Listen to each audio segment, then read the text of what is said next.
Hello,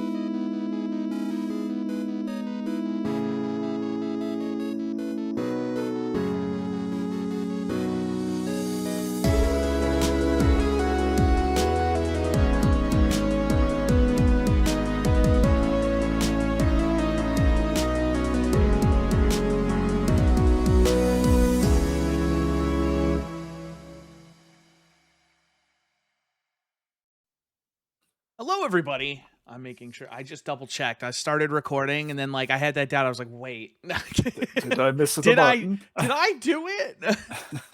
I did do it. I did the HalfGen podcast. It's a new episode. It's a new month, and we're doing it in the timetable that we generally plan to do it. Hey, Small victories. Yes. Title of the episode. I'm putting that down as a possible one. Oh man. All right. Ross, how you doing? Doing all right, man. You know what? You? I'm doing well. And you know what? We never do. We never What? introduce ourselves properly. That's true. I'm Chris. Miyamo Ross. Joining me is Miyamo Ross. I know that's not how you say that. It's okay. Hello. Let's go around the room. I'm Chris, here, and joining me today is my one of my coworkers, Ross. And also joining me today is Ross Orlando. Oh, hi. And RP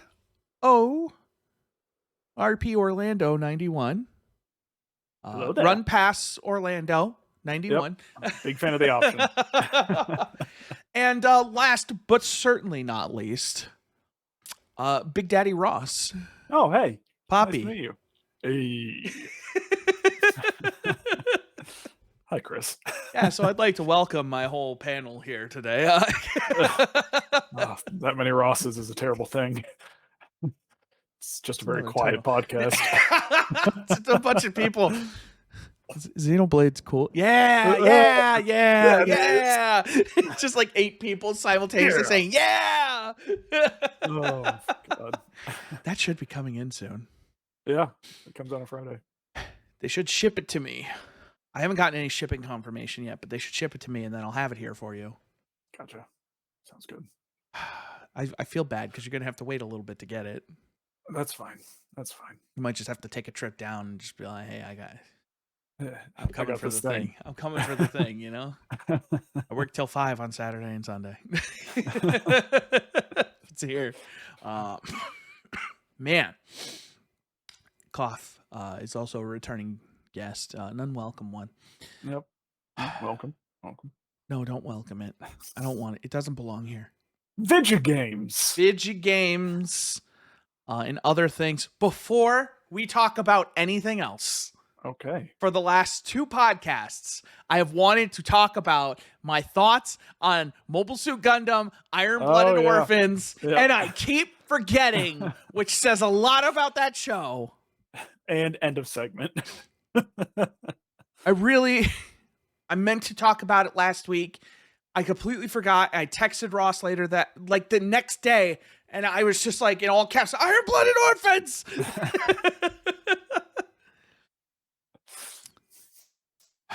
Mobile Suit Gundam Iron-Blooded Orphans is just okay. It's a pretty good first season. That it has its ups and downs, but it's generally, I'd say a better Gundam season than some of those shows, or at least the ones I'm familiar with. I'm not going to sit here and claim I've seen every Gundam season. I haven't. Fake fan. But in terms of modern Gundam, which is where I'm more familiar with Wing On. It's a better one. Season 2, however, has some really awesome moments, but sure does take a turn for the worse. My biggest complaint through the whole thing is that Barbatos, which is a Gundam in a world without Gundams for the most part, sure does not seem as effective as it should in that first season. which could be chalked up to just Mikazuki not being as familiar with Barbatos as he is in the second season. Of course, of Um, course. but boy, does he throw a lot of stuff and lose a lot of stuff, and then they keep saying, "Oh, I don't know how we're gonna fix this thing," and they keep fixing it. Um, but that thing gets beat up a lot, and like he's a good pilot, and so I don't get that really. Um, but it's good. It has a really, really, really awful ending to season Ooh. one. Spoilers. They do the classic Gundam thing of let's just make a big one. Uh, yeah. Except this time they put a guy in it, and like so they have this thing called the Alea Vignana. Gesundheit. And yeah, thank you. You're It's welcome. like this thing that's implanted in their back, and it connects directly to the mobile suit. So you still have controls, but like you can kind of like it kind of does the mind meld kind of thing. Mm. And there's a couple good moments with that when he's like, "Come on, Barbatos," and then like the eyes flash, and it does that Gundam thing of like when the mobile suit, the ghost in the machine kind of acknowledges the pilot, and the eyes flash, and then all of a sudden they're like a total different beast. And that happens a lot in season 2, and it's really good when that does happen. But anyway, the Alea Vignana is considered like it's only given to people, the human debris. So there are some themes in Iron Blooded Orphans that actually are handled pretty well. So they're all child soldiers, basically. They're human debris. So they are not considered human. They are considered objects. They are pieces to be sold and, Property. Yes, thank you. Property. I don't know why I couldn't come to that, but I couldn't. They No, are no. property. And they eventually kind of like overthrow their kind of corporate overlords, and they take over the organization, and they create Tekkadan, and they have this first mission where they have to escort this lady from Mars to Earth. And that story really doesn't go anywhere for a long time. They end up joining the space mafia, and Tewaz. And that's a really good name for the space mafia. Tewaz. Yeah. Well, hold on. Is Tewaz? I'm trying to remember now if Tewaz is the organization. Yes.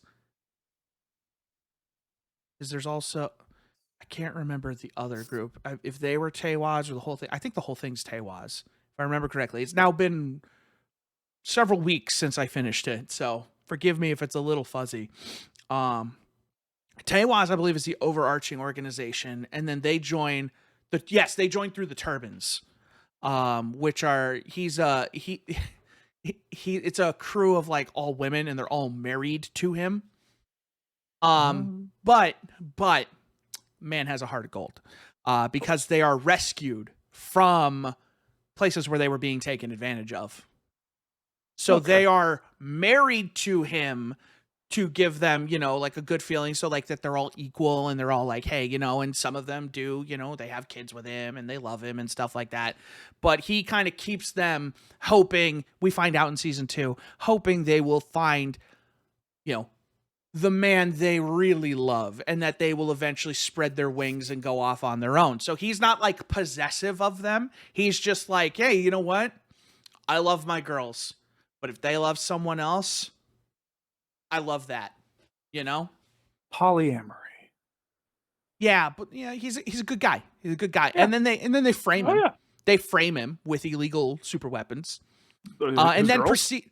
No, not the girls. Gallarhorn. Gallarhorn, the evil organization. Gallarhorn. Oh, the rocket launcher. Yes.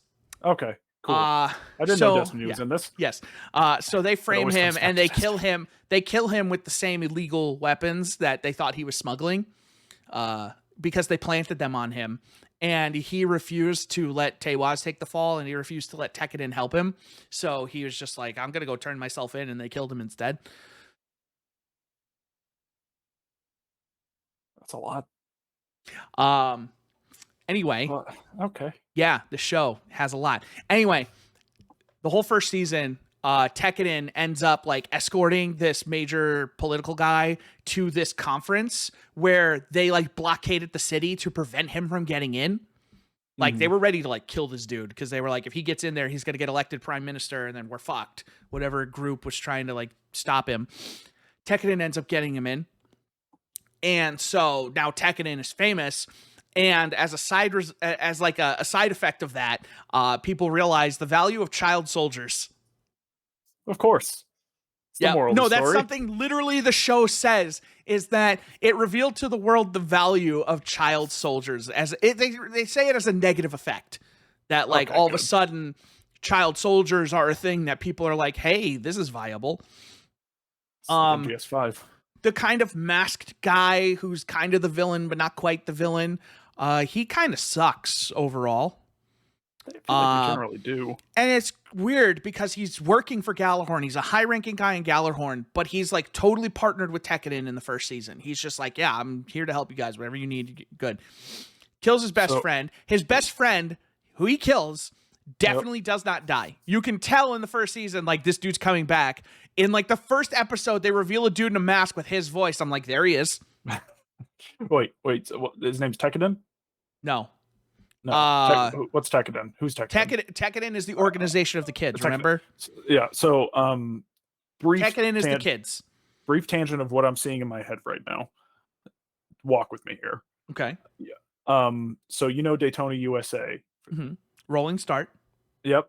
So I think it might have been in the fighting game Fighting Vipers on Sega Saturn. Okay. You could unlock the Daytona USA car as a fighter, and it would stand on its back and punch with its front tires like a person. I like that a lot. I'm just gonna throw that out there. It's pretty good. I like that a lot. That's like the opposite of Street Fighter. Yeah. So far in my mind, I'm just seeing the Gjallarhorn from Destiny fighting Tekken. That's all I'm seeing in my head right now. End of tangent. Okay, so basically, Iron-Blooded Orphans is Code Geass with child soldiers, because the main character is voiced by the guy who does the English dub of Lelouch. Is that Johnny Young Bosch? I think. So he's the main guy. He's the leader of the group. Yeah. And so he's the boss. Everybody refers to him as boss. Boss. And he's just always worried that he's leading the group, like, and he's just like, we have to make it. He's just like, we have to make it. Everything I'm doing for my family. He is Dominic Toretto. I was just about to say. Yeah. I was just about to do it.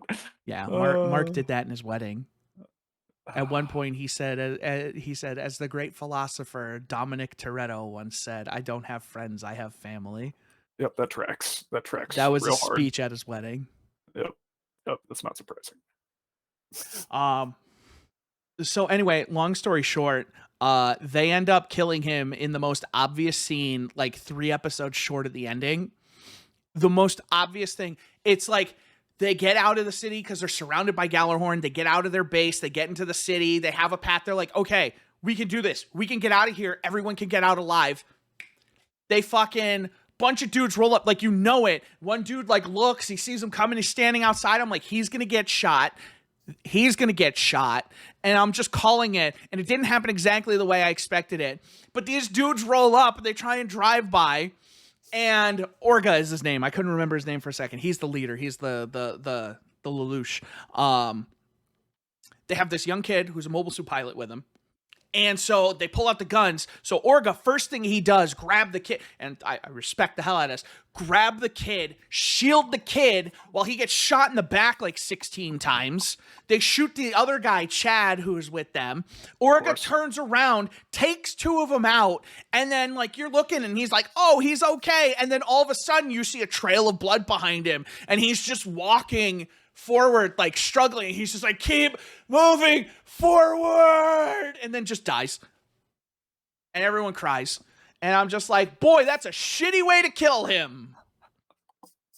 And then, like in the final episode, they make, like, here's these 2 Gundams that to this point have been invincible and defeated impossible enemies.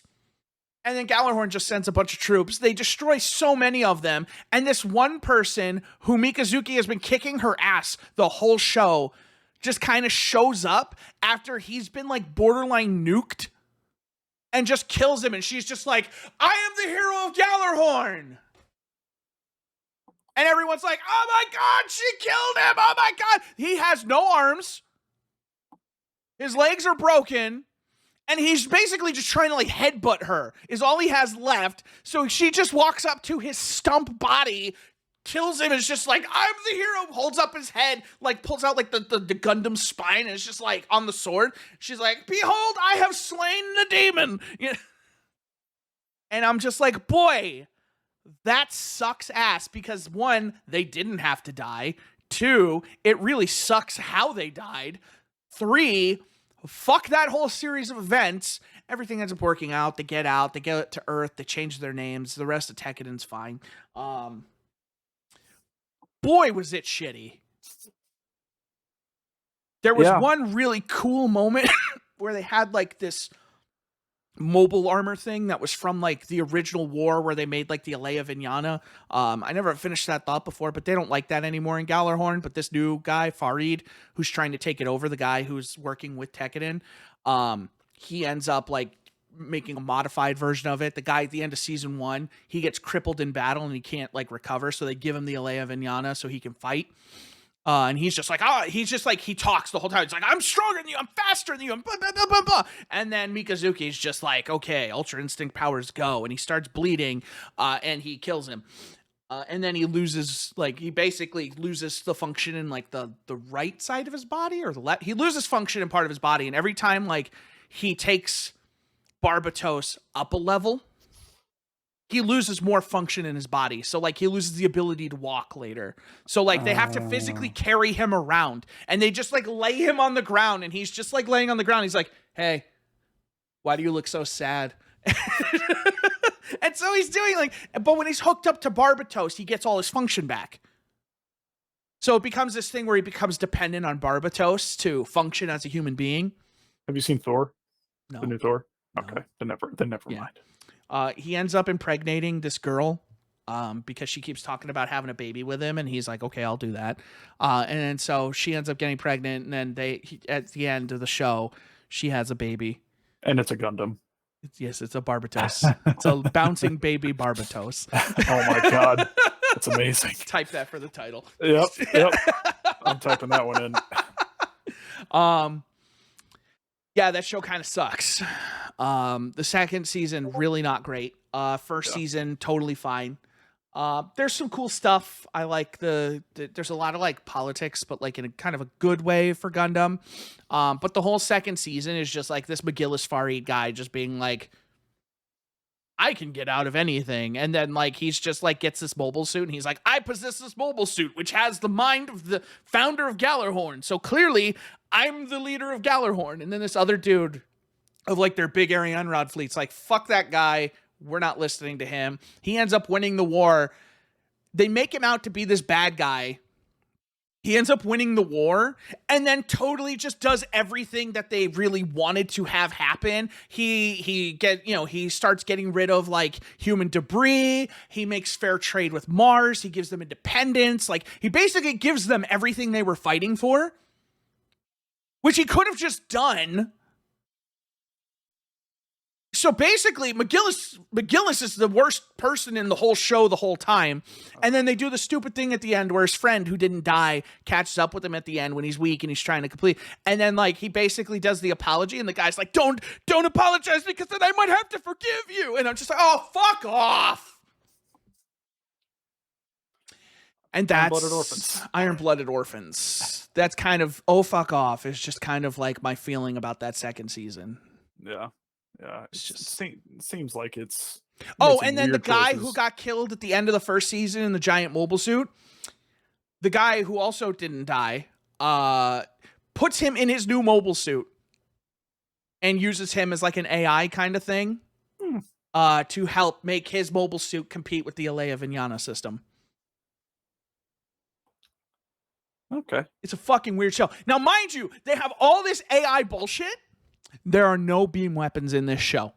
The one thing I really like about this show is it is all metal on metal. They've got clubs, they've got metal swords, and you just hear these really satisfying like clangs. Like it's a bunch of just like metal debris flying off of stuff because I've got this big ass fucking thing and I'm just gonna smack you with it. Yeah. And that's all it is. They don't have any beam weapons. Everything's like ballistics. Like they fire like these fucking like spear things that explode. But everything is just like, it's kind of like this gritty kind of like, you know, hitting an anvil kind of thing. And that's the best part of the whole show. Is just that like, it's this really kind of like grungy, kind of like really like dirty fighting. Like it's just everything is like dense and scuffs and just like you hear, it's not like a beam sword where you just hear a whoosh and then like somebody either blocks it with their shield or it's just something gets cut off.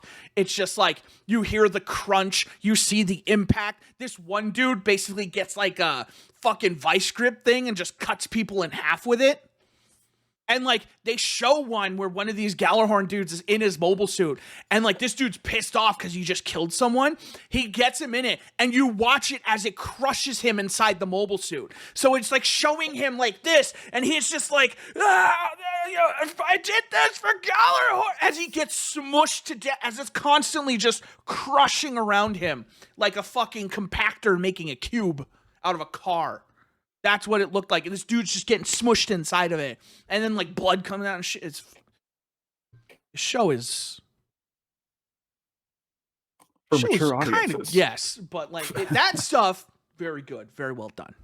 Credit where credit is due. Fair enough. It's the story and stuff that is lacking.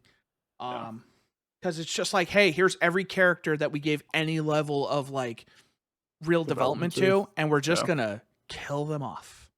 Yeah. Dude finds his brother dies. Dude, you know, falls in love. Dude, he dies. Other dude falls in love. She gets killed. They put out a hit on her to draw out Tekkadan, which works. And then Tekkadan ends up killing this dude because they were like, they're going to come after us. Then we're going to show them, we're going to show the boss, blah, blah, blah. And the boss is just like, fuck you guys, get out of here. Like, I hope Tekkadan kills you. And then Tekkadan kills him. He's like, I'm not fucking stupid. Get out of here with your bullshit. Well, that's been pent up inside of Chris for 2 podcasts. It had to come out. How do you feel now? I feel a little better. That's good. Show's still not good. No. I wouldn't ultimately, I would not recommend it. Like, after that first season, I was like, oh man, you know, after the second season, I was like, I could really see myself watching, you know, if this second season is really good, I could watch this again. And now I'm thinking about it. I'm like, I don't think I ever want to watch that again. Yeah. One time was good. Yeah. It's enough. Good Gundam. You watch as many times. Wing. I'll watch that more. You know, Seed. I'll watch that more. I've watched Double O multiple times. That's arguably worse in a lot of ways, which says a lot about Iron-Blooded Orphans.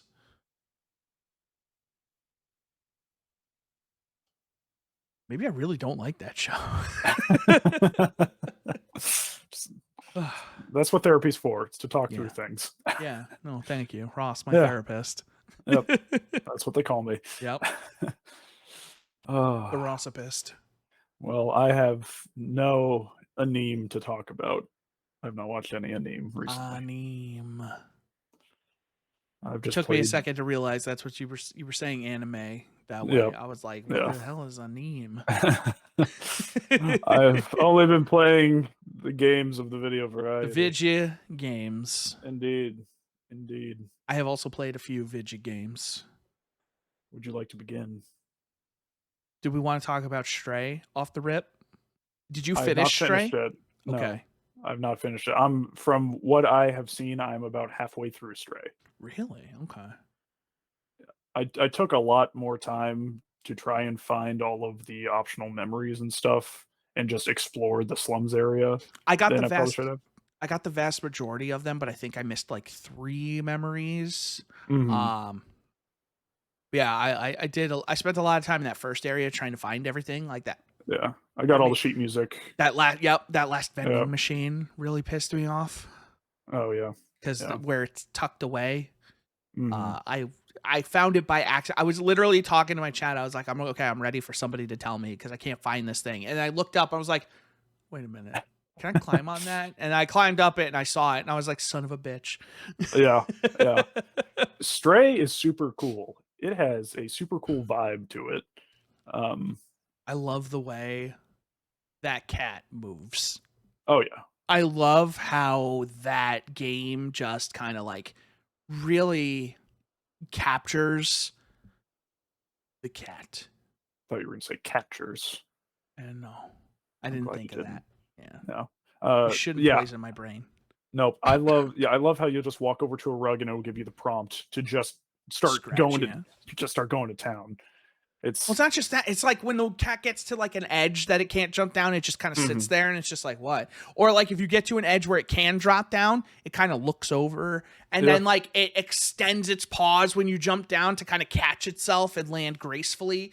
Like the way the cat, like when it looks up and it jumps from its hind legs, like it's Mhm. like they got the nuances of like that cat movement down to a science. And I what makes the cat even better is the adorable backpack it wears. Oh yeah. I love it so much. I love when it first puts it on and it's just like, Yeah. I don't like Yeah. this. The Yeah. robot's like, don't worry, it'll be fine. And the cat Yeah. eventually gets used to it. Yeah, I went in there not super knowing what to expect other than cat game. Same. Um, and there's a real, like, breadth to the world I wasn't expecting. It's really fascinating so far. And granted, I'm only about probably like 2.5 hours into the game. Um, but even just that little amount and the kind of environmental storytelling that they do, it's was way more than I expected. What really surprised me, I played the game to completion the first time. I played it over like 6 hours. Mhm. Um Yeah. and I couldn't put it down. I was really surprised with how connected I got to some of these characters, like the kind of like screen faced robots Mhm. that like you wouldn't think you would have a connection to because like like they just kind of talk in gibberish that gets translated by your robot companion, who also talks gibberish. But I really love how that world just kind of treats you like a, oh, you must be new around here, you know? And it's just like they Yeah. don't acknowledge you're a cat. They don't No. understand the concept of a cat. They're No. just like, oh, you must be new here. Do you need Yeah. help finding anything? Or hey, you know, come to my store. You know, like the bouncer looks at you and he's just like, nah, there's no room in the club. Like he doesn't look at you like you're a cat, get out of here. He's just like, nah, you know, just not today. Yeah. Yeah. It's it's definitely for the most part a pretty chill game. There are times where it's less chill, where you're running from the Zerks, these little They look like creepy. something out of Ratchet and Clank. They do, They really and do. just hearing and like, It's like see, Ratchet and Clank and Half-Life had a baby. yeah. Oh god, yeah. But like just hearing like their origin as well from I think one of the memories and just being Yep. like, wow, this is how the world burned with good intentions, kind of. Dude, you have no idea cuz like the Yeah. game just, oh man, like the ending I think is really good. Um without spoiling anything, it's a good ending. Yeah. There That's is, I cool. will let you know because I was curious. There is only one ending to the game. Okay. That is good to know. So you don't have to worry about like missing anything cuz I was like, when I saw the ending, I was like, are there multiple endings? Like, is there something for getting all these things? I looked it up and it was like, nope, there's just one ending. Like the developers came out and said there's just one ending for the game. Yeah. Um, I liked the opening part. I named all the cats. Oh, yeah. Never named my cat though, which is weird. But I No. named all the others, and I was like, "Come on, Tabitha, we got to get out of here." You know, like I wait Yeah. every time we're walking, I'm looking around like, "Where are all my friends?" I'm like, "Get over here! Come on, we're going!" And I'm just meowing at them, and they're just like meowing back. I love that there's a meow button, and I It's love some pretty, of the yep. reactions because like some of the robot people, they'll look at you and they'll get like Yeah. really nervous face. Some of Yeah. them, like if you rub up against their leg, they get like a heart on their face. Yeah. The Yeah, way they react is really funny. yeah, I like, one of the people. There are these 2 guys on the rooftops for not a super explicit reason, just tossing paint cans back and Yep. forth, and you drop one in front of the bar, I You think. have to meow at them, and then they Yeah, and it jump. spooks them. Yeah, and they drop the paint, and then the person, the bar, or not, is it the bar? I can't remember. No, it's No, a laundromat. it's the laundromat, right? And the owner of the laundromat comes out and is super mad. And then when you're back on the ground walking past them, you just hear like the upset noise, and you see their face screen go red with a mad face, and it's just like, this is good. And what's really funny too is if you walk through the paint, you can track it into the laundromat, and it's just little paw prints. Oh, really? Yeah, you can That's just great. walk through the paint, and it'll just leave little paw prints on the floor. Yeah, yeah. It's just so you know where I'm at, without really going into any spoilers. I just reactivated something at a tall tower, and Oh, just you're came still back. real early. Yeah, I looked at just like some like chapter walkthroughs just to see kind of where I was, and I'm like a little under halfway. Yeah, you're kind of Um, through like the first third. yeah, yeah. So I'm excited to get back into it. We'll get into why I didn't finish it later. Okay. But yeah, Stray is like, for me so far, and it sounds like for you, it kind of lived up to the hype. I think there was a lot of mystery Stray surrounding it going in. Um, Stray was a breath of fresh air. yeah, It was like it was just a good it was a good game. It was interesting enough that like I said I didn't want to put it down, but like when I was done with it, it was fulfilling. I was good. I was just like yeah, Stray was done and I was like this was great. You know, it yeah. wasn't one of I'm not going to sit here and be like, "Oh, I want to play it." Like it wasn't one of those games that I wanted to start back up. It wasn't one of those games that I wanted to get back into it. I was just like, "You know what? This is a great game. I'm This is just fulfilled. a great game. I'm done. This is great. I had a wonderful time with this cat. Now I Mhm. want a cat. It's a real problem. This game made me a cat person, and I don't know how to cope with that. But Therapy. Stray is absolutely like just a fantastic game. If you're at all interested, play it, and then you're good. You know, the game finishes. It's good. It wraps up, and I'm like, okay, Yeah. you can't ask for anything better than that. No, it doesn't. It sounds like it doesn't overstay its welcome. It's just kind It of does the exactly what perfect. it sets out to do. Perfect. That's, you can't ask for anything more. That's amazing. So yeah, Stray recommended. 100%. HalfGen recommends Yes, the Stray. half gen thumbs up. HalfGen thumbs up. The seal of Um, approval. that's probably the only shared game we've played. Um, have you played much more? Because I have a laundry list of things to go through. Um, I played a weird game Oh boy. that I was optimistic about. Toilet Chronicles. Okay. Mm-hmm. Yep. Never heard of it. I Yep, can guess. is I can on guess a little Steam. bit about it. Yeah. You enter a bathroom. Like it has a preface. You enter a bathroom at a party. You know, you go into the stall. You sit down. You press C to cry. Um, Oh, it's a magic toilet game. you press C. Your character just starts bawling. You can look down and you can see your legs not attached to anything. Which is really funny because later, like, it has you like peer over a stall, and there's a note there, and Mhm. it says they're watching. And you turn around, and there's like a Polaroid camera. It takes a picture of you, and you just see two floating legs with nothing else attached to them. That's So the pretty game just acknowledges you as legs. But it's like a weird game. Like some dude's in the stall next to you. He asks you for toilet paper. And then like you leave, you walk around, and there's like stuff to find. There's mysteries. Like if you touch the hand dryer, you know, it's not hooked up right, and you can touch it and electrocute you, and then you come back and it's fixed, and you touch it and it blows up. What prompted you to buy this game? It looked funny. Where did you Now, find it? Steam. No, I know on Steam, but like, was it Steam. just like It's on just recommended. recommended? It's just Or recommended, I yep. did. Huh. So normally I like these kinds of games, like, you know, Stanley Parable kind of thing where it's like run based. You know, you start something and you feel like you're learning, you're seeing something new every time. The problem with Toilet Chronicles What a great is sentence. Yep. yes, it's tedious. The Mm. stuff you have to do to continue to make progress isn't fun after you've done it once.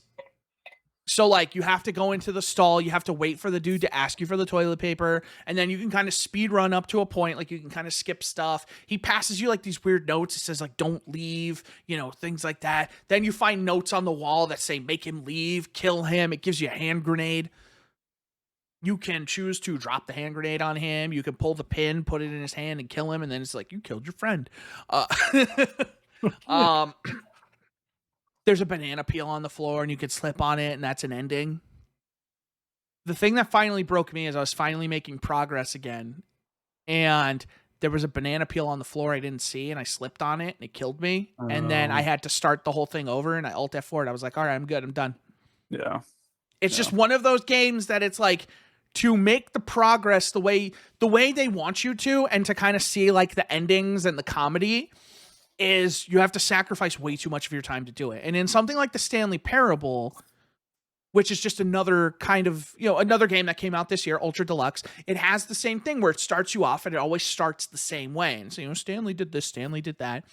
The cool thing with the Stanley Parable is it has divergences when you start. So, like, you know, you can go through the path and it's easy enough to just kind of walk through and you just take the other door, or you walk through until you get to that other door.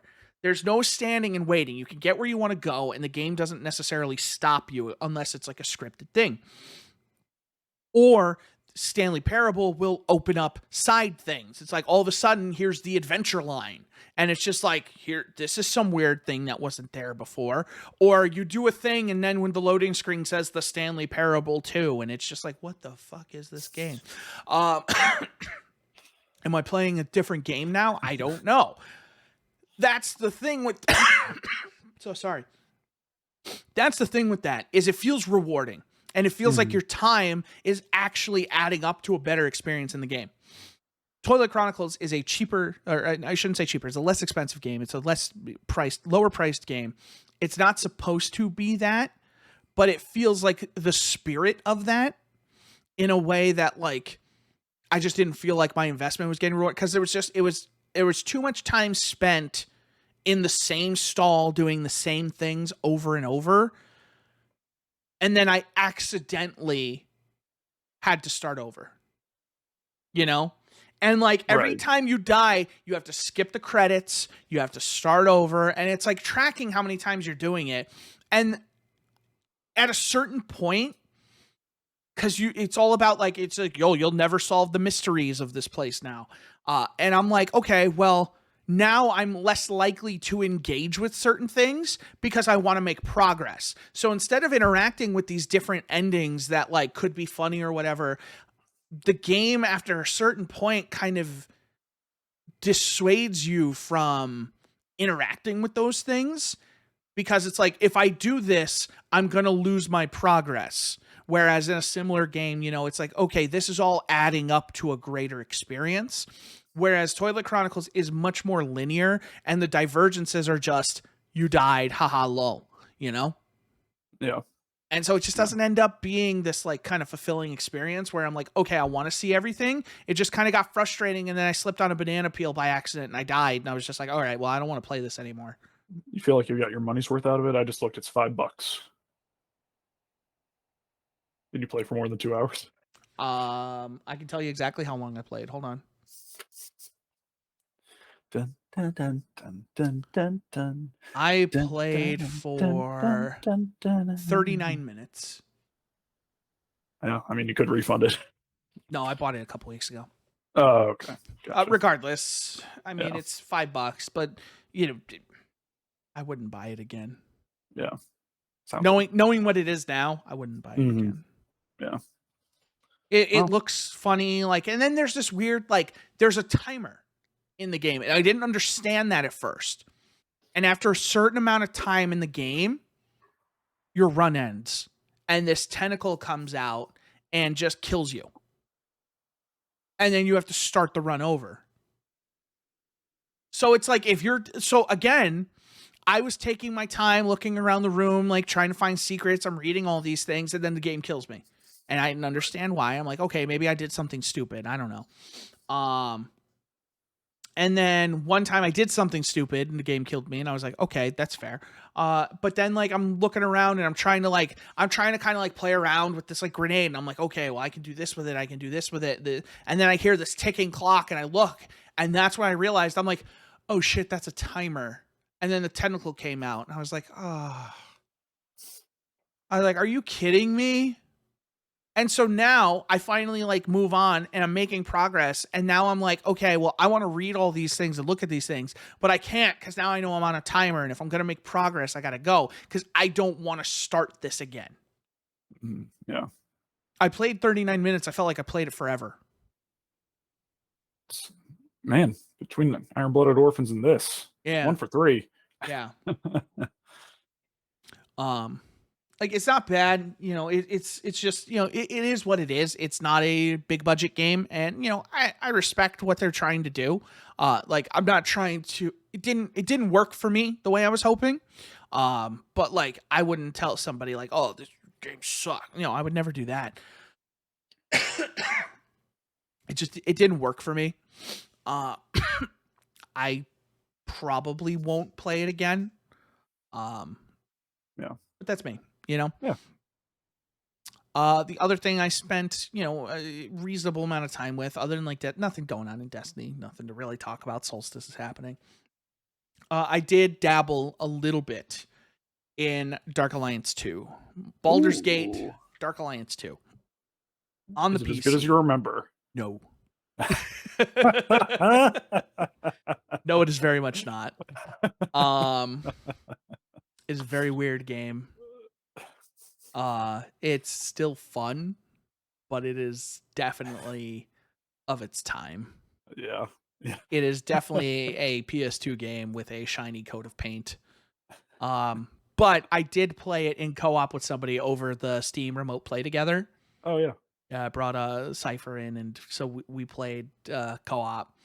And it's a good game. It's still a good game. It's not, I remember it being like, oh man, I spent so much time playing this. I had such a great time, and I'm playing it again, and I'm like, yeah, it's fine. It's fine. Yeah, it's always interesting to see which games hold up because there's a lot of PS2 games that I would still play today and think they're just as good as a lot of the games that are coming out today.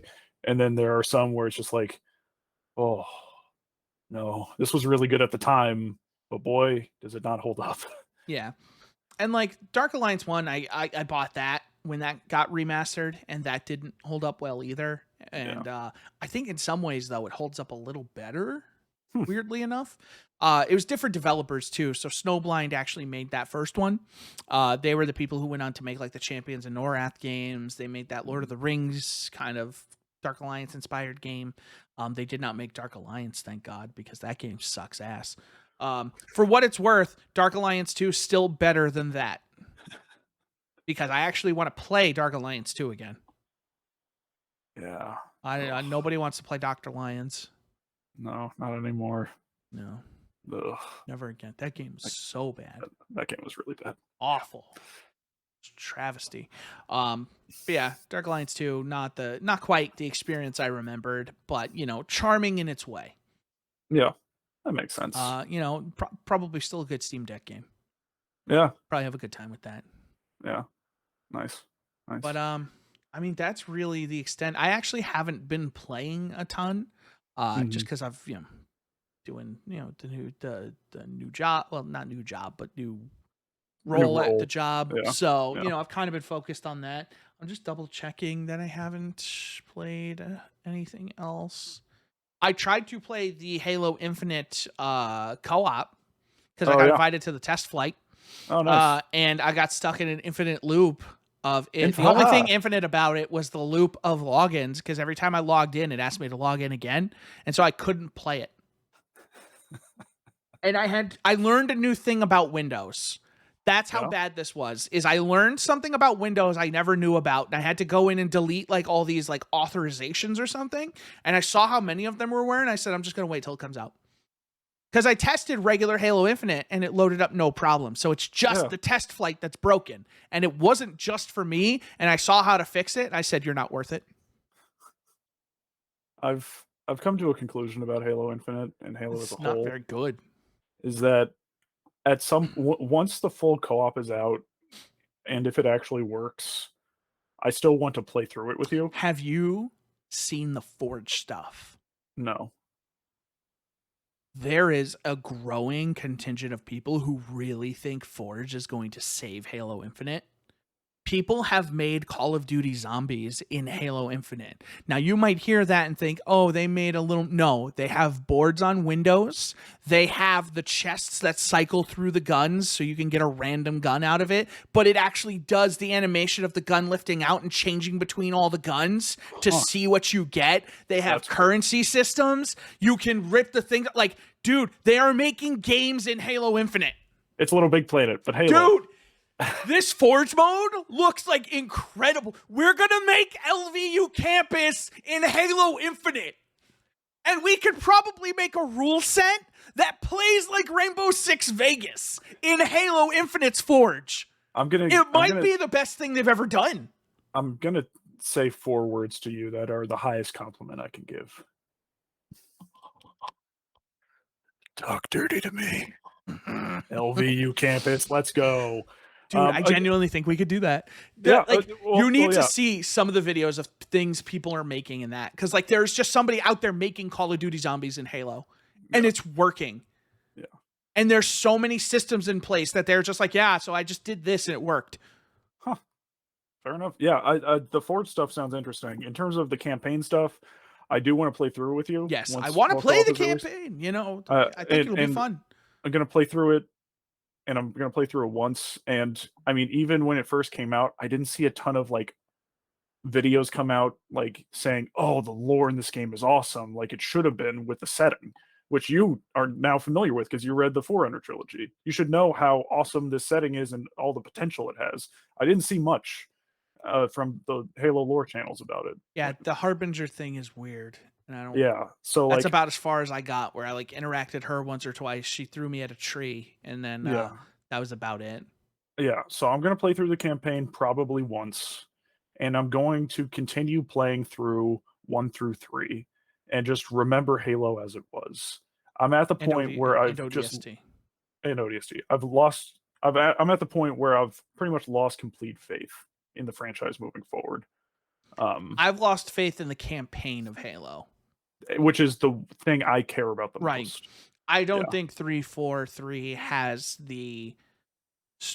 I don't think they have the storytelling chops. I think they either go full lore dump, which alienates a good chunk of the fan base who just wants to play a game and have fun, and then they they kind of go the Infinite route where it's like the gameplay is really good but the story's not there, and then for someone like me it's like I could just go play Destiny. Yeah. Like they just fit in this weird space where they're not as competitive as Call of Duty. They're not as story focused as Destiny. And here's these two shooters at either end of the spectrum that are both universally praised for being excellent playing games. And then Halo Infinite kind of fits in the middle where it's like, oh, well, I mean, it plays well, but it's not as, it's just really cool sci-fi, but now it's not as cool as Destiny.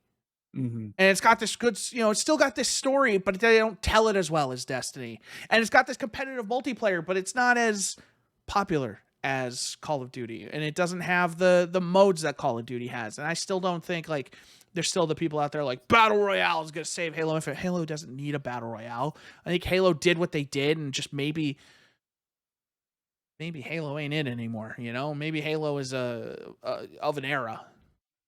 Unfortunately. Or they give it to a new developer. Give it to someone else. Yeah. Let someone else do Halo. Give it to Respawn. Like, honestly, you have all these teams. Like, you got the team at id that made Doom. You've got Machine Games. You've got, you can make a partnership with Respawn. You could pick up the phone and call Sony and just be like, hey, can we talk to Bungie real quick? I just I was just thinking about it the other day, and it's such a stupid thing, but I just remember, like, you remember the first time you booted up Halo 3? Yeah. And you got that splash screen, you got the Microsoft Game Studios thing, and then just and then just like the chanting monks and the Bungie logo comes up. And like you just know, holy shit. Like, you just sit back and, like, when the Bungie splash screen is just like, Yo, It's this is gonna be fucking good. Like when it just feels like they're just like you have no idea what you're about to play. literally like when that happened the first time. I think I said under my breath as all of that was happening, I was like, I am gonna finish this fight. And I like was I'm not psyched. I wasn't the biggest fan of Halo 3 when it came out, but like I waited Mm, in line for that thing. I got the yeah, legendary edition. I still got the helmet. Like I can see it. No, that's wait. No. Bottom, Halo bottom left corner of your video. No, that's the wearable one. Oh, that's the wearable one. The limited edition one's over there. Gotcha. Yeah, because Shepard's down there too. Shepard. Um, but like Halo, Bungie Halo, what and credit where credit is due to 343. They have put in the work on those games. They fixed Halo 1. So it's more like so now it works like the Xbox version where like the shields change color when you shoot the jackals. They fixed the bump mapping. They went back, they fixed the bad port of Halo 1. They fixed the stuff in Halo 2. Like they touched up the older graphics of those games to make them look like they were supposed to. Halo 2 Anniversary was borderline perfect. Yes, I agree. Compared to what Halo 1 Anniversary is, Halo 2 Anniversary is just is a perfect reimagining of that game, and it doesn't lose any of the spirit of the original. And those blur cutscenes, Yep. that iconic moment of Master Chief giving the Covenant back their bomb is still maybe one of the coolest things I've ever seen in my entire life. Yep. But for all intents and purposes, the best things 343 has done have been blue pointing the old Halo games. Yeah, but dude, like they're putting in the work to bring back that legendary Halo 2 like reveal mission and make it playable. Yeah. And it's like they're doing all of these really feel good things of like, yeah, we're bringing back all this, like we found all this content that was like cut from the game or didn't make it, and we're going to try and put it in the game. Even though in most cases they said it's only going to run on PC because it's not going to work on an Xbox. But like they're still doing the work, and I respect that so much. But you look at the work they're actually doing on mainline Halo, and I apologize if I realize I cut you off, and I don't know if I'm going to the same point. But you look at the work they do on the mainline Halo games, and it just doesn't add up.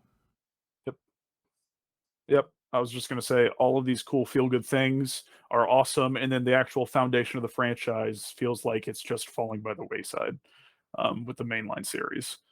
And you can tell that the people at 343 are Halo fans. Like, I genuinely do feel like almost everyone there is a huge fan of the franchise. I don't know. I feel like that's almost a detriment, though. Is that they're such big fans of the franchise that they get kind of blinded by it. Yeah.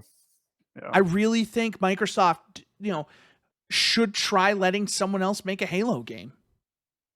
Yeah. Especially like once the Activision deal closes, let Raven make a Halo game. Let one of these let Treyarch make a Halo game. Yeah. Maybe get away from the Master Chief. As much as I hate to say it, I think the Master Chief is genuinely a great character and has a lot of potential, but tell some side stories, do other stuff in Halo. Yeah. But like what they're doing and even on the multiplayer side, like that community is kind of up in arms because they're just like, yo, like this game ain't it. Yeah. It came out hot, and like Power Wash Simulator has more players than Halo. Yeah. And it's a shit because Halo is an incredible, legendary franchise. Tens of millions of copies. It is a sci-fi staple. Like, Halo is Halo. Yeah. Say no more. It's Halo. There is no Destiny without Halo. There's no modern Call of Duty without Halo. Yeah. Because they got pushed by Halo. Because Halo was so good. And it made that game have to be better. Like, there's so much, especially in the console space, that is owed to the work that Bungie and Microsoft did with Halo. And it's just not, like, it's not being reflected in the modern day product. Yeah. It's a shame. It's a huge shame. Yeah. But you know what? I hope Forge is good. Yeah. That could be super cool. It sounds like it's going to be dope. Yeah. Well, did you do anything else besides get caught in an infinite loop, or is that kind of it for now? That was it. That was the extent of my Gotcha. gameplay. Well, get a drink ready. I have a Okay. lot of stuff to go through. So, obviously, I've been playing the Steam Deck. Um, Last time we spoke, I think I had just gotten it, and I was messing around with. Oh yeah, last podcast I had just finished installing the new NVMe. That right? Was that like Um, 2 weeks ago? I think so. Yes, it had to have been because I just recently got the Steam Oh Deck. God.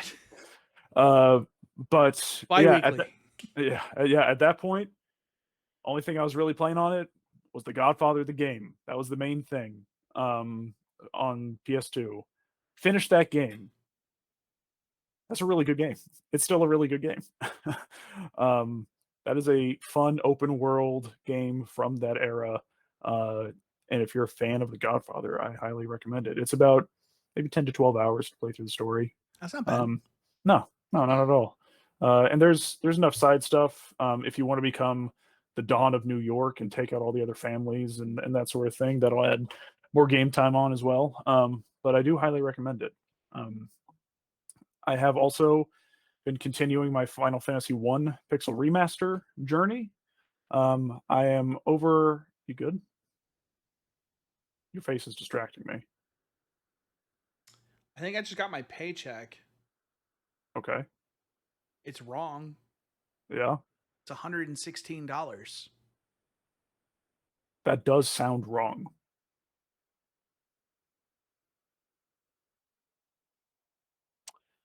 I don't get to see my pay stub until. Hmm. Yeah. So like I was looking, I thought it was from maybe that sponsorship deal based on the amount, and I was like, boy, they taxed the shit out of that, huh? But no, that is from my employer, and I'm really hoping there's another one coming through in a couple minutes here. Yeah. I'm sorry to throw that off. I was just taking a quick glance because I saw it was money in my account, and I was like, oh no. Um. Just, What, what was I talking I'm sorry. about? Um. Steam Deck, you finished The Godfather. Talking about something else. Final Fantasy One Pixel Remaster. I'm over halfway through that game. That is a good remake of that game. Um, I'm enjoying it. It's not as archaic as I thought it would be. The random encounter rate is still way too high. Um, but all in all, having a pretty good time with it. Like I said, I have two of the four crystals, and I want to finish that game probably, hopefully this weekend. But I do highly recommend it. Grand Theft Auto 4. I started it on Steam Deck. Got it running at pretty close to a pretty steady 40 frames, which is good enough for me. Um, and the biggest game changer, I always hate having to hold down A or tap A to run. I just want to move the joystick in the direction. You can change that in the Steam Deck settings, can't you? You can In the you can controller change it. settings. You can change it. So now, um, basically, I can hold A to jog, which I'm okay with. It was the tapping that really bothered me. And then I hold R4, one of the paddles on the back, to just make the full on sprint that you would get if you were tapping A over and over. Um, I've only put like Is it set probably, now? I have a question for you. yeah, yes, Is that please. just something you can change in like the Grand Theft Auto settings, or is that something you're changing in the Steam controller settings? This was a community Steam controller layout that I downloaded. Okay, so they must have set something up because I'm just wondering how they're compensating for the lack of tapping. Yeah, so it's basically just a turbo button. Okay, got Yeah, it. So that's what they yeah, did is they just made it a repeating tap. yes, yes. Okay, no, that's fine. Um, I was just curious, like how that was. Yeah, yeah, and I mean, out of all of the Grand Theft Autos, I have the best memories with 4 for a lot of the multiplayer stuff. Hell yeah. Um, I probably put like 5 or 10 hours into the main story and really liked it, but just fell off of it. Um, but I just want to play it again. I really like Liberty City. It's on my Steam Deck as well for the same reason because I'm like, man, I just want to play this game. and it's like even in the brief time I put into it just to kind of like tinker around with it to get it working, like the 45 minutes or an hour, I did the first few missions and I'm like, man, Nico Bellic is awesome. That game genuinely deserves a modern remake. Yeah. GTA 4 is arguably the best one. It's if you Google which GTA has the best story, GTA 4 tops a lot of those lists in terms of just sheer I think GTA narrative. 4 is probably the best Grand Theft Auto game, like Yeah. genuinely, and that game deserves a modern, proper remaster. You can use the same voices, you can use the same content. I just want that game to get a fresh coat of paint, look as good as modern GTA 5, and just Mhm. maybe benefit from some of the modern design choices they made in that because GTA 5 is just a better playing game. Sure. Yeah.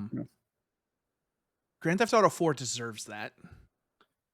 Grand Theft Auto 4, how many hours did we put into that game just in the multiplayer, just screwing So much. around? I remember we would get on, we would run around, we would max our ammo and all our guns. We would know, we knew where we had to go. Okay, I want to get the SMG, I want to get the rocket launcher, I want to get the C4 or whatever.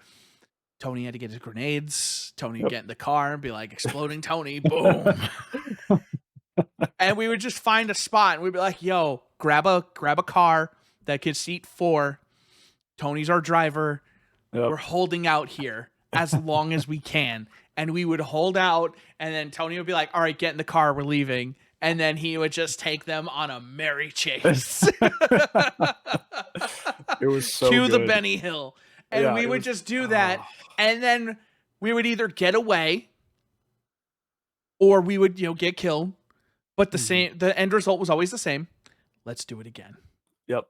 And then we just did it again. And we were like, all right, this time, but better. Yeah. And we had our set spots. Obviously, the infamous swing set.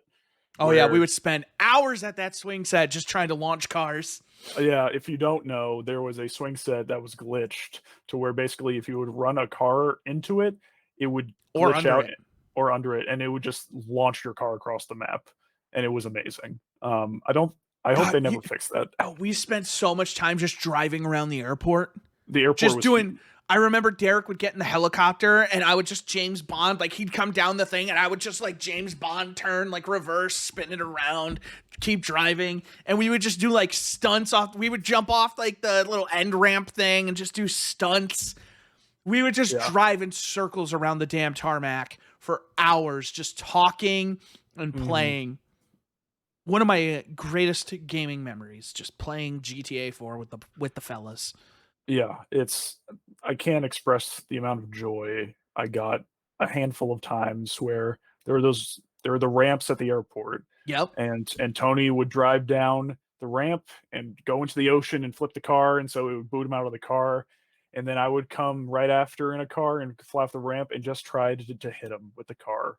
I remember it didn't happen often, but when it did, it's one of the greatest feelings ever. I remember when Derek and I, we were in the helicopter and we were like Coast Guard. We would do Coast Guard. And I remember one time I did it, but Derek was usually the guy. And like if we got stuck, Derek would get a helicopter, take it to the ocean, and he would get it just low enough that we could get in. And then he would just take off and fly away. And he'd just be like, don't worry, buddy, I'm coming. Coast Guard's on the way. It was Derek, so good. I'm in the water, help. And he's like, I'm coming. We swam out into the ocean that one time as far as we could. And then we were like, how do we die? I don't want to swim back.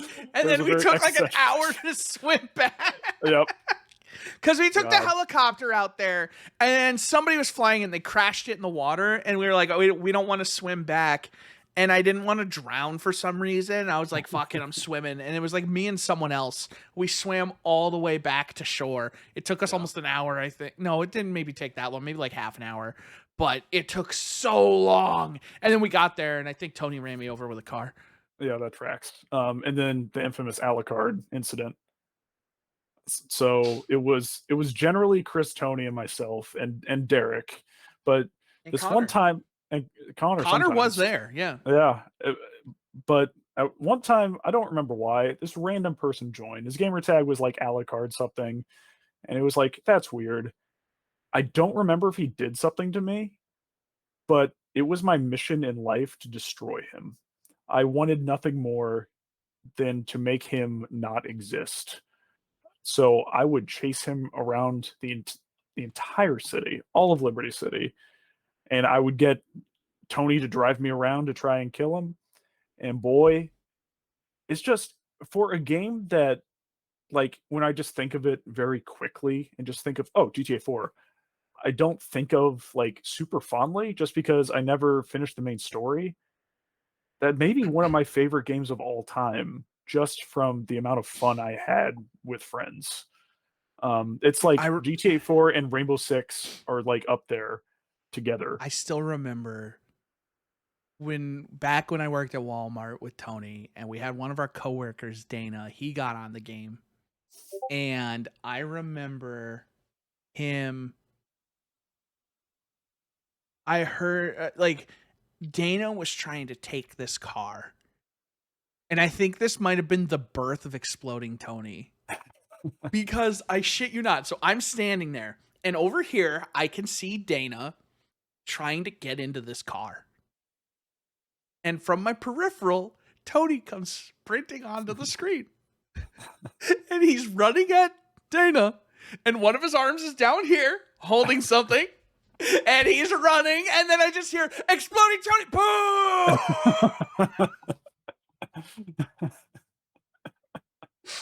And he just explodes. And I can play it in perfect clarity in my mind. You want to talk about a perfect moment? I can just it's burned into my brain. I'll never forget it. Just Tony sprinting across the screen with the grenade in his hand and just Exploding Tony, boom! Oh man, dude, I miss those days. I want to play that. Does that online still work? Can we make that work? I'm about to find I out. want to play GTA 4 now so bad. Like I want to go play that right now. GTA 4. When is this article from? Oh, come on, load. This article is from July 23rd. This article is from 4 days ago. Multiplayer is surprisingly still around. I'm installing GTA 4 on my PC. Man, we need to get Tony. Oh, yeah, that game is really good. And I finished up another game that I'm going to talk about in a little bit. I'm installing it. Good. GTA 4 is probably one of my next games to play. Oh, but that's GTA 4. I want to relive that. We got to get Derek. We got to convince. I know. We got to convince him. Yeah. Just as once. We got to get the band back together. Yeah, let me get Connor while we're on that. Next thing that I didn't really play, it was really just trying to get it to run well on Steam Deck, was The Ascent.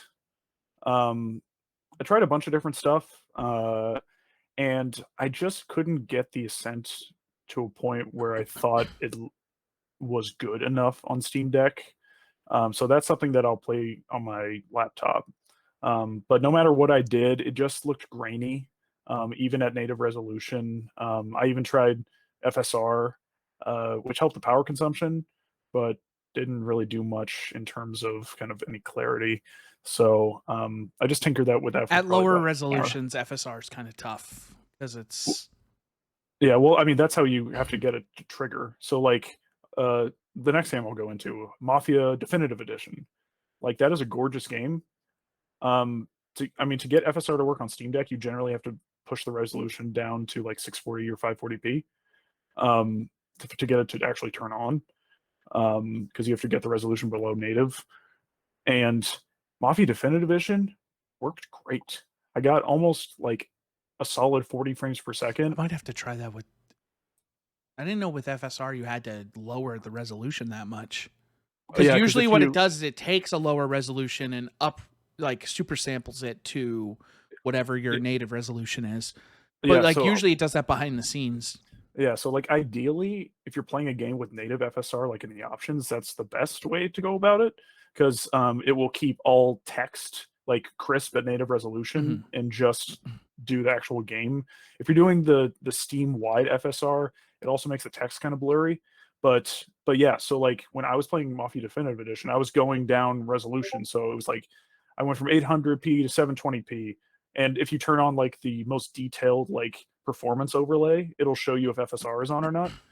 And so it was like 720p, nothing, and then 640p, I don't think there was anything. So then I did it at 540p, and I was like, huh, it works, and I'm getting a great frame rate, and the game still looks really good. And Mafia Definitive Edition, that would have that would have been fighting for my number two game of 2020 with Final Fantasy VII Remake. I loved that game. Um, People think the Mafia games are open world games. They're not. They're linear. They have an open world, but it's really just like you can do free ride and find cars They and stuff. they they are very linear, very story games because they have a lot Yes. of like time skips and stuff too. Like Hmm. they are not games where you kind of drive from mission to mission. You load into a chapter and you Yep. kind of exist in that chapter, but and Hmm. like you can go around, but it's not like open world in the sense like what you do in one chapter is not reflected in the chapter after it or not Yeah. like it sometimes, events will carry over, but they're story events. It's not stuff you did, you know? Yeah. When you finish a mission, it says basically this mission is complete, continue, and then it takes you directly into the next mission with a cutscene generally.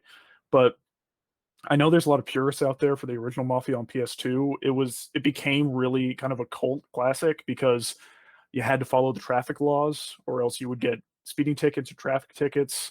Um, it was just it was more of a simulation, uh, just like a simulation game, like a Deus Ex or something, more They than I know the first game, they were red lights too, like, they'd get you on red no, lights. yeah, yeah. If you ran red lights, if you sped, like They you would get you get in pulled Mafia over. 2 Mafia so I haven't played Definitive, but the first Mm, one.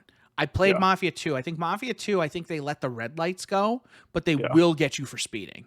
Yeah, so on Definitive Edition, there are 3 difficulties. There's basically easy, normal, hard, and then classic. And classic is where the AI supposedly really kind of tunes into like traffic violations. I just played on normal. I just wanted to. I knew the story is what I was there for, and the the acting is incredible.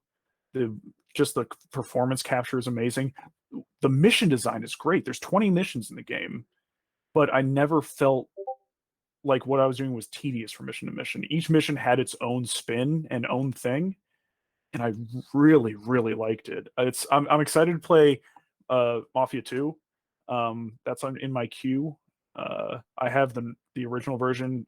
Apparently, at some point, I bought the definitive edition, which comes with the original, and I know the definitive No, I think version. you got a free upgrade for owning Mafia 2. Oh, okay, On Steam, they do that a lot where they'll give you the upgrade for free. yeah, okay. So, because I Um, remember that happened to me.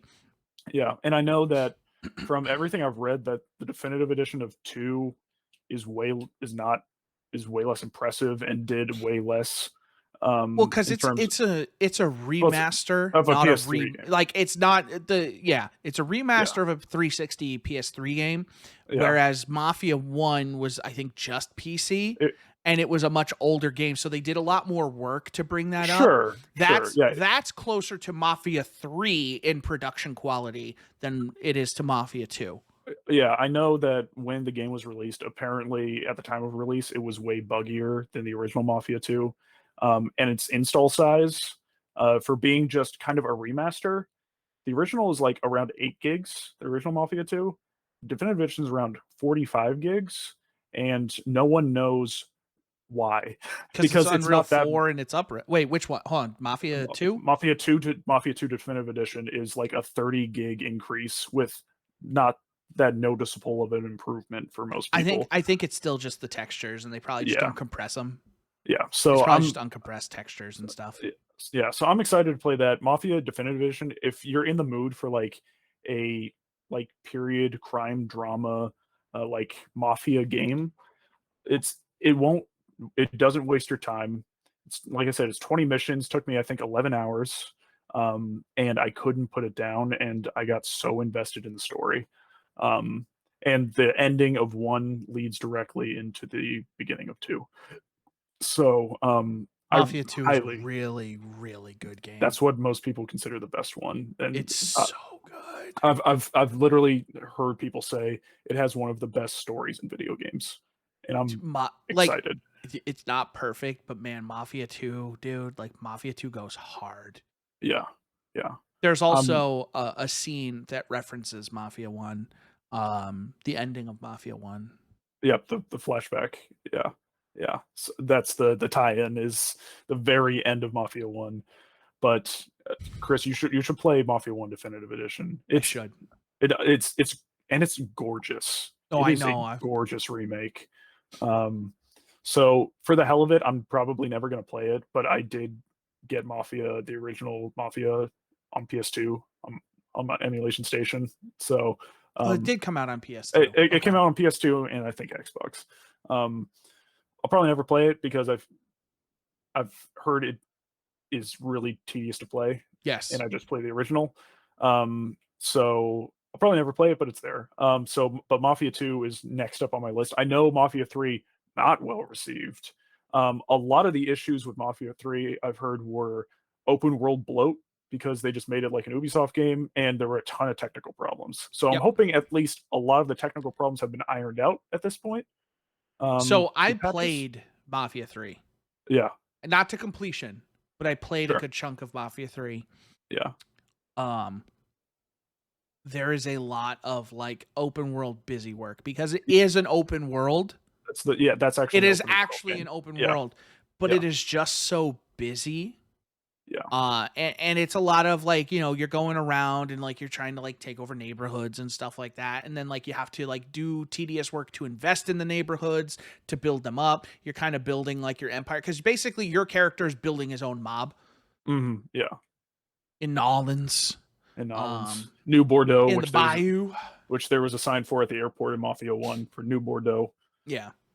But It's yeah, not so it's just it lacks a lot of the charm of Mafia 2. Like yeah, Mafia loses something in the open world because it's trying too hard to be like GTA mhm, when it just yeah, needs to be Mafia. And like Lincoln's yeah, a fine character, but like a lot of the stuff you run into, there's just like there's not as much nuance to it.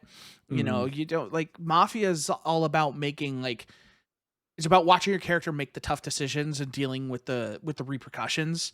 And yeah, Lincoln doesn't have to really do that because he's just kind of living this weird way. It's almost more like Saints Row because it's hmm, just like you're kind of like this unstoppable leader, and like it kind of feels like you can't fail. I'm sorry for the sun. Oh, you're good. Yeah, yeah, so I think I could be wrong on this, but I think I read that kind of, like, partway through development, the original Mafia 2 team, like, had the pitch and had developed was Yeah, it was developing the game. 2K check. Yep, and then they took it away, They and gave it gave to it to Hangar 18 Hangar 13, yeah. or Hangar Yeah. 13. Yeah, Yeah, Hangar yeah, who 18 did was a level in Twisted Metal 3. yeah, and Hangar 13, kudos, they did the remake of 1, which is phenomenal, but, I don't know, I think on I think last they did week. a pitch. I think they did a pitch for Mafia 4, but I don't think it Mm, went anywhere. yeah, yeah, it was either last week's podcast or this week's. I think it was last week's or the week before, Jeff Gerstmann podcast.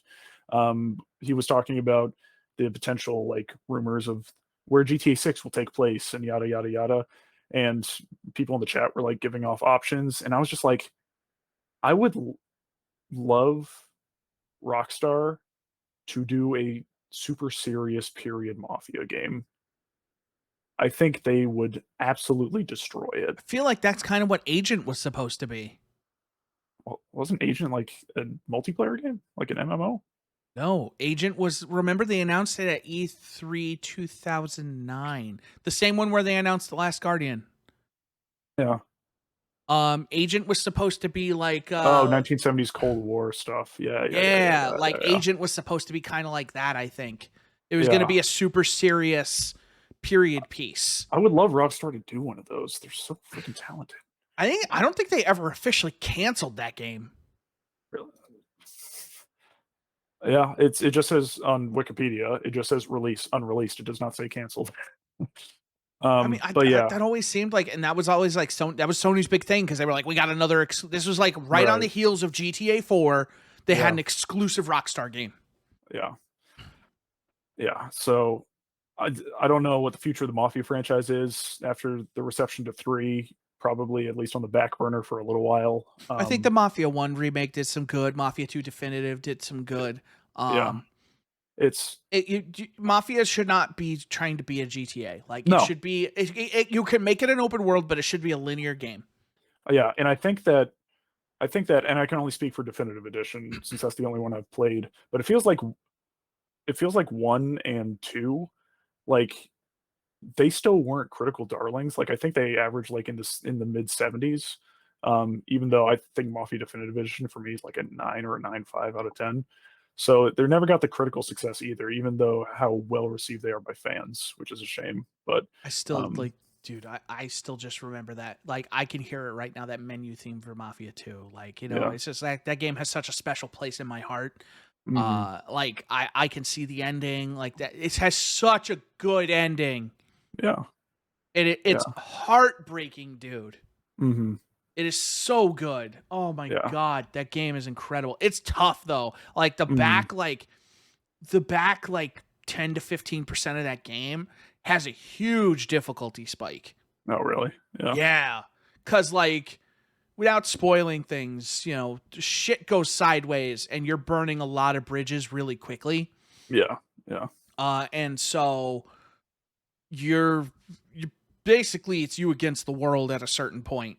And Mhm. so it's not easy. Yeah. Well, I'm super excited. It gets a little too cover based shooter towards the end. Yeah. Yeah, but it's Uh, the story is still good. It's just yeah. the gameplay, the moment to moment. I ended up getting to a certain point, and I think I turned on cheat engine, and I got unlimited ammo, no recoil, and just kind of ran through and infinite health, and I just kind of took out the Tommy gun and just ran around, Yeah. blasted Yeah. everybody, and one hit kills, and I was just. Yeah. It's the actual sound effect from the game. It's the Um, world's worst Tommy gun. yeah. Uh, but yeah, that was I had just come off Godfather, and I was like, I'm still in a Mafia mood, and I Definitive mean, you're Edition in was on Orlando. You're sale. in the mafia. I know. You're It's Italian. great. It's great. I am. So there's a little bit of kinship there. Um, I but feel at like home.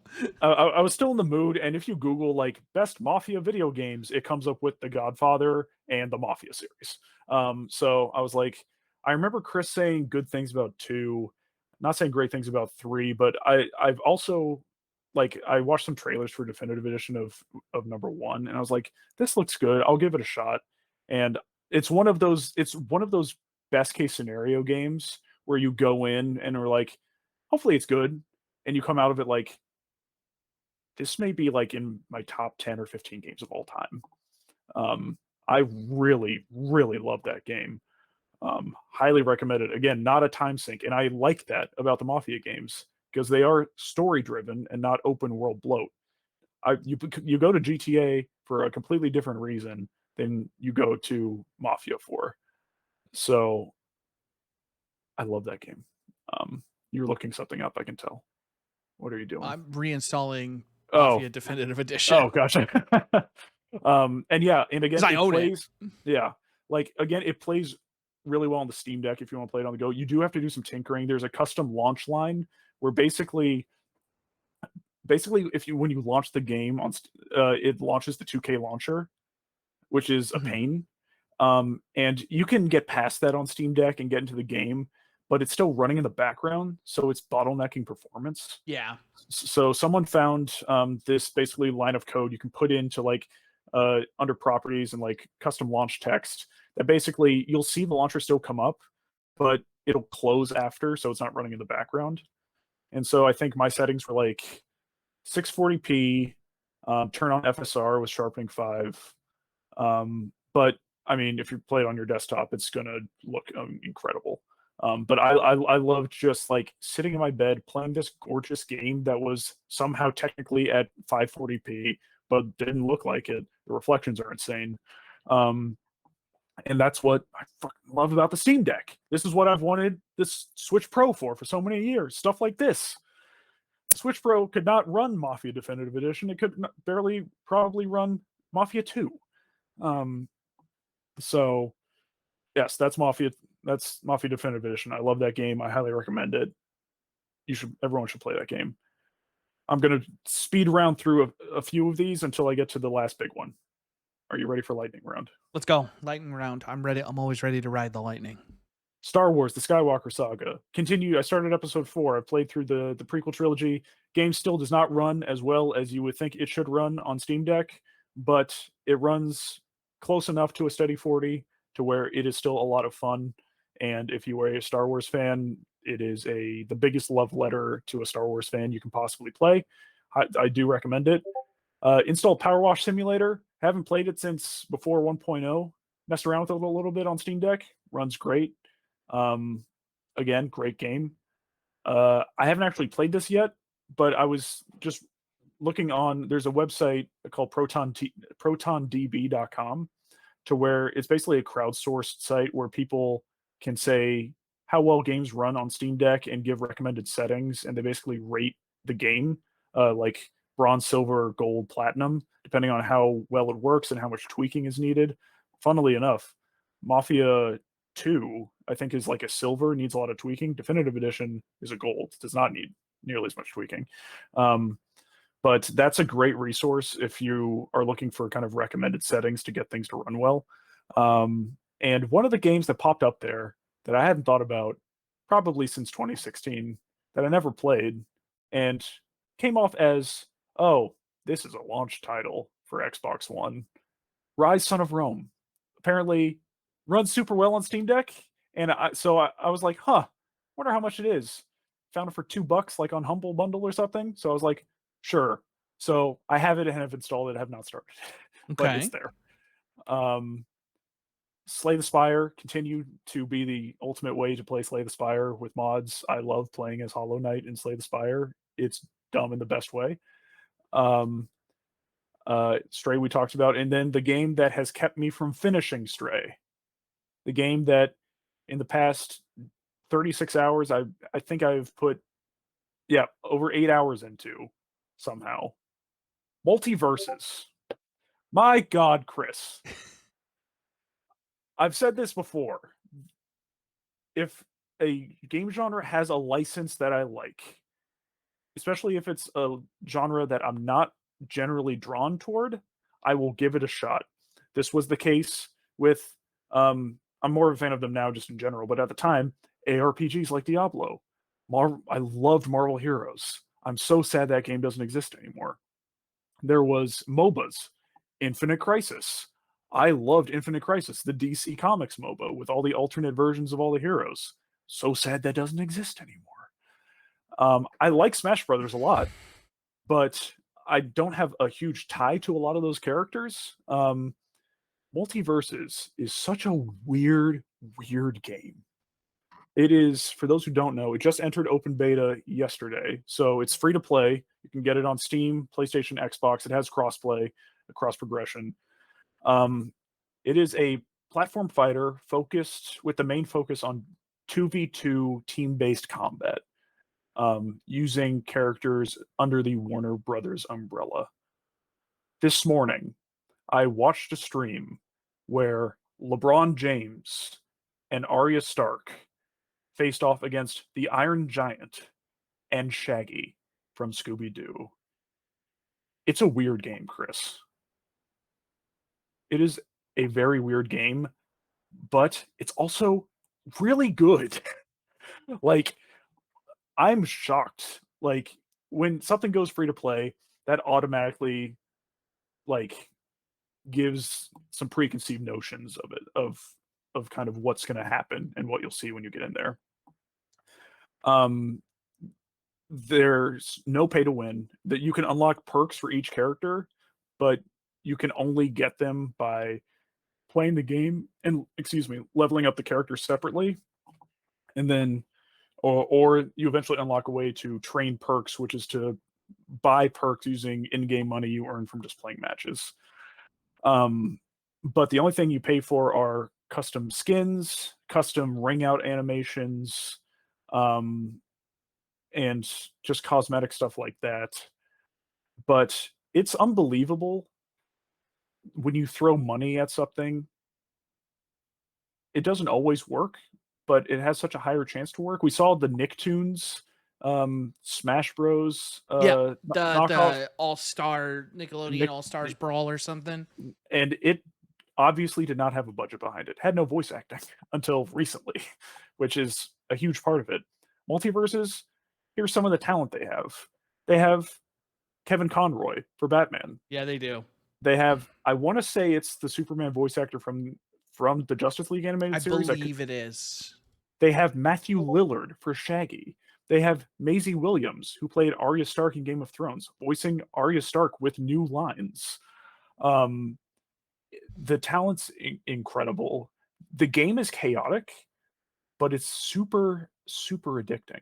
Um, I will say crossplay has been seamless, no issues. Most games I play with a mix of PlayStation and Xbox players, and there's never a problem.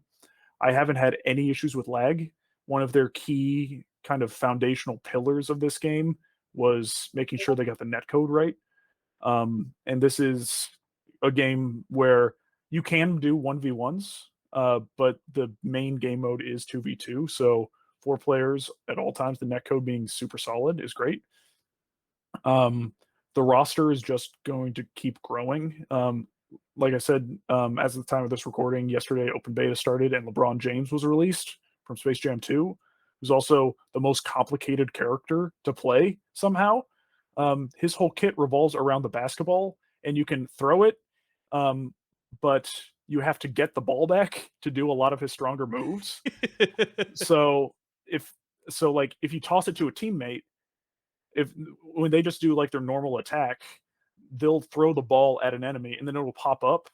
And then if you go over and do like your up special, or I can't remember exactly what it is, LeBron will jump up and get the ball out of the air and then slam down like an alley oop for like huge knockback. He is so hard to play. I will never play him well. Um, but it's just fun. Matches are fast. Um, Standard matches online are best of 3 rounds. First to 4 knockouts per team. Uh, like I said, there's customizability with the builds. Well, there are kind of universal perks that you can apply: offense, defense, and utility. But then there are also character specific perks that change how some of their specials work. Um, the Iron Giant is massive, like ludicrously big in that game. Um, and it is just a joy to play. I am I am maining Superman. I don't always main my favorite characters in games because sometimes I don't like playing as them when it comes to these. But Superman is a lot of fun. There's different classifications for the character. So like um, Superman and Wonder Woman are tanks. Batman is a bruiser. Arya Stark is an assassin, which differentiates kind of their roles. There's support roles. Velma's a support character who finds clues that pop up across the map, and then when she finds all of the clues, she can call the cops on the other team. And a Wait, cop car, what? yeah, and a cop car comes and like traps the opposing player in the cop car and tries to drive it off the stage before they can get out of it. There's just like so much attention to detail and so much love. Like Tom and Jerry are literally always fighting each other. They're like, unless they're like running around, they're always looking at each other with their fists raised, like ready to fight. And everything else is just collateral damage in their fight. So like Tom can like slingshot Jerry, and Jerry will just be on his own. And then, but if you press like the attack button or something, Jerry will throw basically a tennis ball to try to hit Tom. And then, but using Tom, you can use a tennis racket to hit the ball back and hit someone in the middle of you two. And it's just there's such an attention to detail. Are you familiar with the LeBron James meme of him going like this at his teammate? Yes. That's a move he has in the game. Is the meme? He goes like this, and it's his forward smash, I think. Um, I mean, Ultra Instinct Shaggy was a meme, and they put it in the game. Um, they were very familiar with the internet, and they just keep saying all of the right things. I mean, if you look at Warner and the potential, they also said they're not ruling out third-party characters too. So they could get literally anyone potentially. I heard there were rumors that like Gandalf was in there at some point, and then like they had to remove references to him because Yeah, maybe there was something fell through. a big data mine a while ago, but like if you think about Warner Brothers properties, you have Lord of the Rings, obviously. You have The Matrix. Do they Neo should own be in the Lord of the game. Rings? The They rights to own that now? yeah, I believe Okay. so. Yeah, yeah. So you can get any Lord of the Rings character in there. Matrix, you get Neo in there. Um, I could be wrong. Harry Potter WB, I can't I remember. believe so. So like, just think of all of these potential. Just think of the roster. Like Smash is cool because it has a massive roster and most of them are Nintendo characters. The most exciting parts of Smash rosters were the third party characters because that was always the most exciting to see who's going to join the fray. Snake joining Smash, still probably one of the biggest surprises in video game history. Like, how does that make sense? You're throwing grenades at Mario. Um, but like that's what this game just feels like all the time. And there's differences from Smash. It's still percentage based, but not everyone. There's not a cross character dedicated shield button. There's not a cross character dedicated grab button. There's no ledge grabbing. There's wall jumping.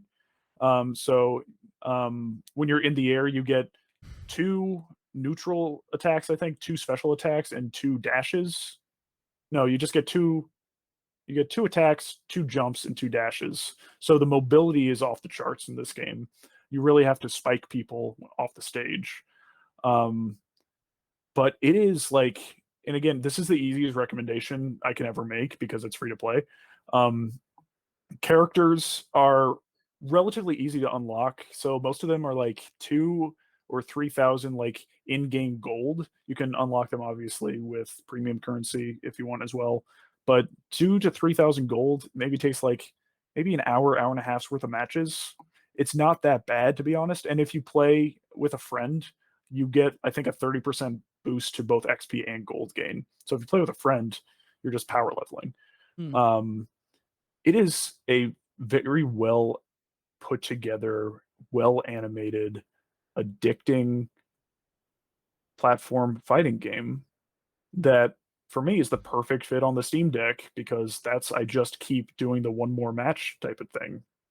And it's like I'm already trying to get through all the seasonal milestones for the battle pass because of course it has a battle pass.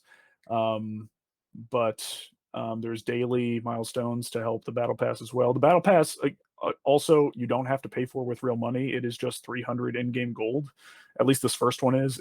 It's a shortened season, just from I think the July 19th to August 8th. So there's only 15 levels of the battle pass. But there's a lot of cool stuff in this game. I have the ring out, so in Smash when you knock someone off the stage and there's the explosion when they go Mhm. off. I have one where if you knock them off and they basically get pushed off the side of the stage, instead of an explosion, Porky Pig and that's all folks just pops up right next to it. Like it's so good. It's such a weird combination of things coming together that works really, really well. And I can't say enough good things about it. And just the messaging from the development team has consistently been so good. And just saying what they should be saying. Hey, netcode is key for this game's long-term success. That is such a huge focus for us. And literally, I have not had one bit of lag cross platform in. Hold on, let me load it up. I want to be accurate when I say how many matches I've played, but it's. I mean, the title screen is Shaggy and Batman back to back. Shaggy holding the batarang and Batman holding his I sandwich. saw that. Yeah. It's real good. It's real good. And Shaggy is strong. And Iron Giant's really good. He's if you pick him, you're basically giving your teammate like carte blanche to be like, hey, they're gonna be focusing on me, so you better do some stuff. Oh, of course my Steam Deck is updating now. But I've probably played about between like 50 and 75 matches, and I haven't had lag and probably 95% of those matches have Xbox or PlayStation players in it. It's incredibly impressive. It seems like Warner Brothers is putting their money where their mouth is with this game and really investing the money that it needs in order to be successful long term. Um, they already announced Rick and Morty are coming out next month. Um, Saw that. so it's just it it's another one of those cases where I'm shocked as to how good it is. I know people were a fan of the closed alpha and the closed beta and were saying good things about it, but until I actually finally got my hands on it, I didn't necessarily believe them all the way. Um, but I think it's the real deal and could be as long as the support stays, like this could be like a staple in the fighting game genre for years to come. It could be an Evo, like Smash is. Like Well, like it Smash isn't. Isn't right, Smash well, pulled from all that stuff now? it might be, yeah. Um, so I've played 88 matches. That's That's more than the you thought. that is more than I thought. Um, and it's just it's just really good, man. Um, I really like it, and it's a lot of fun. And every character I've tried so far has been fun in a different way. Like I don't think there are any genuinely Who's bad characters yet. Um, but what was that? I was gonna say, who's the developer for this? Player First Games, I believe. I'm not sure who they're made up of. I think it was a studio built to make the game of Player First Games. Um, careers, Player First Games. Yeah, like there's not a ton of information about them be outside of multiverse stuff or Yeah, it looks like multiverse they're stuff. just a Warner Brothers studio. Yeah, yeah. So they've done a fantastic job. Um, and and yeah, if anyone listening wants to play, I would love the bonus XP and gold. It would be great. I will try my best with Superman to bring us to the promised land. Um, but yeah, it's amazing. I'm going to continue to play the hell out of this game for the foreseeable future. And it's really one thing I think that makes it work so well is the focus of the game. At this time, there's no single player content. The only modes in the game are basically there is an offline mode for local play. There is online modes where you can play against bots, or you can do 1v1, 2v2, or 4-player free for all. And there's a training mode, and that's it. There's no single player content. And I think that focus really helped them with the development of the game because it gave them that time to really put in the effort where it needed to go to make the game just work. Um, so yeah, that's multiverses. Last thing is now that I'm a PC player, I bought a Humble Bundle, the Deck Builder Bundle. So that's something I did as well. Um, but yeah, that's what I've been playing, Chris. Any questions? No. Uh I've heard really good things about Multiverse. For what it's worth on Steam, it's got 21,000 reviews and 90% are positive right now, Yeah, which yeah, I feel like is a good average. yeah. Especially for a free to play game. Yeah. Um, yeah. So they're not play to win, or they're not pay to win. Excuse me. And as long as they It's keep it that way, sounds like then they're doing a really good job. yeah, yeah, I'm incredibly impressed. If it keeps on the trajectory that it's on, it'll probably be in probably my top 5 games of the year. I almost hate to ask this question, but I kind of feel obligated. Okay, Do you think with the success of these smash likes, let's call them, sure. I don't like the term clone, platform fighters. Platform fighters. That's what they're called. Yep. Okay, Yep. platform fighters. Yep. Do you think Sony No. gets encouraged to take another swing at it? Only if they get well. Well, now they would have to play nice with Microsoft because they would need to go to Microsoft to get Crash and Spyro. I don't think they would bother. It's. I I think mean, I think Sony's stable is. I mean, because now you could add guys like Deacon. You have God of War, modern God of War Kratos with Atreus. That could be yeah. a character. You You got have Aloy. You have yep, Detroit Become Human Android. Yeah, maybe. maybe less Maybe. than. You got Delson. Yeah, it's potentially. Yeah, I mean,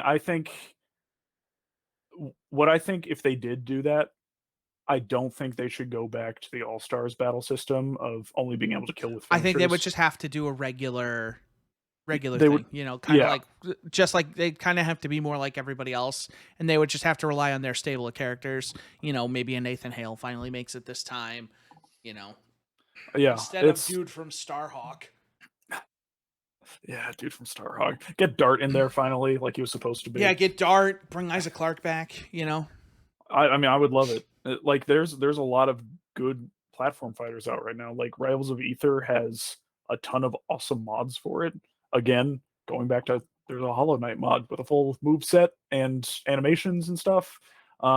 It's kind of the thing right now. And I think that with Smash not necessarily dead, but I mean, with all intents and purposes of them saying over and over, this is the last Smash game, and it having died down a little bit since its release, the market's way more open. And I think you saw a first stab at it with Nickelodeon one, which didn't go super well, just It's mostly better because, now though because they added voice acting. yeah, it was. I think it was mostly okay just because of the lack of production values. For everything I heard, the actual gameplay was solid enough. It was just Yeah, like, it's just silent. This is yeah, but wrong. they fixed that. So that Yeah, stuff, and in most cases they got the original actors to yeah, reprise those roles. yeah. Um, It's you just have to. Multiverses does not have that issue because they already got their actors to reprise those roles because it turns out they're recording stuff anyway. You know, Yeah, yeah. They got freaking Matthew Lillard for Shaggy, and they got Maisie Williams for Arya Stark to record new lines, being like, "I've never fought a man from space. I've never killed a man or beaten a man from space before. This will be fun." When she is fighting Superman, and they all have custom dialogue based off of who they're facing and everything like that. So, you could add Joel and Ellie and mm, Abby to a yeah, PlayStation one. Abby is just Brick from Borderlands. It's great. Um, yeah, I think PlayStation could do it. Um, I I just still wonder if don't they think. look at this and they're like, "Hey, you know what? We could take another stab at this." Mm, with yeah, potentially. I mean, I still don't think Xbox should make No, one. I don't think They they don't have will. the history. Um, I could see them making a traditional fighting game rather than a platform fighter. yeah, But I also just don't see them doing that. I think they would rather have their characters guest spot yeah, in I other agree. people's games. Like, oh, what was her name I could in see Dead or Master Alive? Chief in multiverses. Oh, think it was Naomi in Dead or Alive. This Naomi the Spartan. Yes. Yep, Yeah. yep. I remember that, and she got like thrown into an alternate dimension and ended up with Dead or Alive people, which is pretty funny. Um, yeah, it's. I mean, in order to, I think at this point, like outside of indie stuff, in order to have a successful platform fighter, you have to have a license that has enough of a stable of interesting characters to differentiate itself. Because all of the gameplay is going to be somewhat similar between them. Yeah. It comes down to, hey, I really want to play as Neo. Oh, this game has Neo. I'm going to play this game. And if they don't add Neo to this game, I'm going to lose my mind. Um, He's just got to dodge. He's just got to yeah, you know? that would be great. That'd be great. And just and like, yeah, oh, it's so good. Um, but yeah, when it comes to fighting games, I enjoy 2D fighting games from a very casual perspective. I like just jumping in and just playing stuff. I like the recent advent of more story-driven 2D fighting games, like the Injustices, like Mortal Yeah. Kombat. Like the story modes I enjoy playing through, but I'm never like a competitive person because it can get so technical. And platform fighters can get technical too, but there's generally just more chaos, and it just feels like more of a level playing field in general. And they're generally take them less seriously, so I have more fun. Um, and so that's what multiverses has been for me. It's also inspired me to like look into some of the properties that I don't have experience with, like Rick and Morty or Adventure Time, and like kind of check those out. Um, so yeah, I hope this game has a Just long wait. future. So hold on. Yeah. Time Warner owns Cartoon Network, right? No, that's Yes. Turner. Do they own Uh, Turner? uh, does Warner Brothers own Turner? Turner Broadcasting System. As of April 22, the assets are now owned by Warner Brothers. Yes. Okay, I have some ideas. Yeah. Powerpuff Girls, Samurai Jack. Yep. Samurai Jack. What else would be a good one? Tom from Toonami. Toonami's Tom. Yep. Oh god, get Put Steve him in Bloom the back. game. Yep. Huh? You get Steve Bloom back to do the voice. Yep. Yep. Put Tom in the game. I'm trying to think of like some classic cartoon Mojo Jojo Yeah. because I just want to hear him. Mojo Yeah. Jojo was great. But like I But feel that. like there's a lot of potential like really good characters from like the kind of Cartoon Network heyday. Yeah. Kids Next Door. Codename Kids Next Door. Gets you It want was them in never there. my favorite, but I liked it. yeah. Was Ed, Ed and Eddie Cartoon Network? Yes. That can make a fun like trio character in one, like a Pokemon trainer or something. Just have him knock Um, him out of the ring and just butter toast. yeah. Have him just drop toast. Yeah. They So slip on it. okay. So just to like give people the potential of characters that could be in this game, um, I have this article from Spiel Times from 2 days ago. Um, there was a data mine. Someone data mined the game. I think during the alpha or the closed beta, um, and saw evidence for some of these characters. Again, this is data mined, not confirmed at all, but potential. Joker is a pretty obvious one. Has to Raven be from Mark Hamill. yeah, it has to be Mark Hamill. Raven from Teen Titans. Gizmo from Gremlins. Marvin the Martian. Scooby Doo. Ooh. Marvin the Martian would be. Daenerys from Game of Thrones. The Hound from Game of Thrones. Wicked Witch of the West from Wizard of Oz. Godzilla, another giant character with Iron Giant. Johnny Bravo. Yep. Fred Flintstone. Mad Max. Samurai Jack. Powerpuff Girls. Duck Dodgers slash Daffy Duck. Scorpion, Sub Zero, because they're owned by Warner Brothers. Ben 10, Ted Lasso from the Ted Lasso show, and one that I would love, the Animaniacs.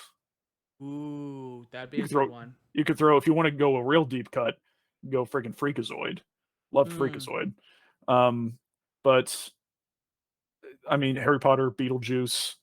If Michael Jordan would sign his likeness, we could have LeBron versus Jordan. Um, but like WB owns so much stuff, and Yeah. there's so much potential with this roster that it's my most like everyone who listens to this knows I am not a live service game guy, but I could see myself coming back to this constantly. um so yeah, multiverses, if you're interested, check it out. It's free to play on uh PC, Xbox, PlayStation. Um, much like MOBAs, there's a free character rotation, I believe, each week with 5 characters. And then there are also like founders editions that you can buy for I think 30 or for 40, 60, and Yep. $100, which will get you a specific number of just character unlock tickets that you can just use to unlock characters. I actually bought just the basic one, the $40 one, because I was liking the game so much, and I'm being very judicious about where I use those tickets. Um, and it comes with just a bunch of stuff. But so if you like the game a lot, you can do that. Um, but yeah, that's multiverses. I would love Johnny Bravo. That would be so funny. But there needs to be another giant character like Iron Giant. Have him come Um, out. yeah, You know? yeah. All of his moves are just like 1 frame each. Hey, mama. Yeah, yeah. I forgot that Johnny Bravo was just Elvis. I The totally. problem is that Johnny Bravo is also a little problematic Yeah, in well, the modern times. he can just have non-problematic dialogue. It's true. Um, I but just yeah. want Johnny Bravo to be like, "Hey, is that Batman?" Just get punched in the face. Yeah, no, that's what's cool is all that custom dialogue between all these characters. Like you never thought you would hear Shaggy talking to freaking Batman, and he has like custom lines about Batman, and they Well, have that's a how lot a of that bunch of stuff. those characters leaked because there was dialogue of Yeah, characters voice talking lines. about Gandalf. Yeah, yeah, and it's like yeah, the potential is just so freaking massive with this game. It makes me really excited as someone who does enjoy a good platform fighter. And there's just enough progression in the game right now. And there's still like 2 or 3 menu options that are grayed out and are coming soon, probably for the 1.0 release or maybe This a later part of the beta. I But have to imagine that this game is why they didn't sell their gaming division is because they probably got somebody who was like, "Hey, mm, let us do this and we'll make you a ton of money." And they were probably like, "Okay, I yeah, guess." probably that's probably what happened. So yeah, that's what I've been playing. TLDR, everyone should play Mafia Definitive Edition, and people should try multiverses even if you're a little bit curious. And that's the end of my TED Talk. Also, the Steam Deck is the only thing I've been playing games on, and it's amazing, and I love it so much. I'm so glad the Steam Deck is as good as it is. Yeah, me too, dude. Me too. They just keep getting updates to it and making it better and better. It's fantastic. I'm wondering what the future of that thing looks like. What does the Steam Deck 2 look like? Yeah, time will tell. Um, I don't know if you have anything else to touch on. I just had the brief. We touched on it a little bit. They announced GTA 6 officially. I think they confirmed it's going to be in Miami. They confirmed that there's going to be a Bonnie and Clyde esque duo protagonist. One of them is a Latina woman, and the other one is a man. And that it's targeted to come out before March 2024. So we shall see. They're shuttering Red Dead Online because that has not made money like GTA has. That was another piece of news. And then I have just like old times, I have the PlayStation Plus games for August 2022. If you'd like me to run those down, it's actually Yeah, I'm just a great lineup. I'm reading this really stupid quote from British GQ. Did you hear about the whole thing with Stranger Things? How they're like editing older episodes, like they're George Lucasing older episodes. Yeah, yeah, yeah. Yeah. So British GQ said editing a continuity error after the fact while allowing for the laziness that now pervades the gaming industry by way of figurative TV patches would be fairly innocuous if not for the implied slippery slope. That's a huge shot and like the worst possible take. Like, Yeah. why would you talk about games, dude? And like laziness, excuse you? What are you done, British GQ? Hardest thing you had to do was tweet that. Yeah. Yeah, that's weird. I only know because someone I follow, they said, turn on location, bro. Come on, I just want to chat. Don't be shy. We're just gonna chat. um, God, it's just so fucking stupid. Yeah. People are so dumb. Yes, they are. Microsoft also did make the announcement maybe a week or two ago that pretty soon they're going to stop including Xbox 360 games in games with gold. Yes, They've probably given away all of them at this point already.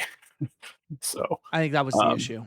yeah, yeah. So yeah. So for the Xbox games with gold for August 2022, for the backwards compatibility catalog, we have actually 2 kind of big ones. Manhunt, which has a cult following, as well as Gladius, which also I think has a cult following.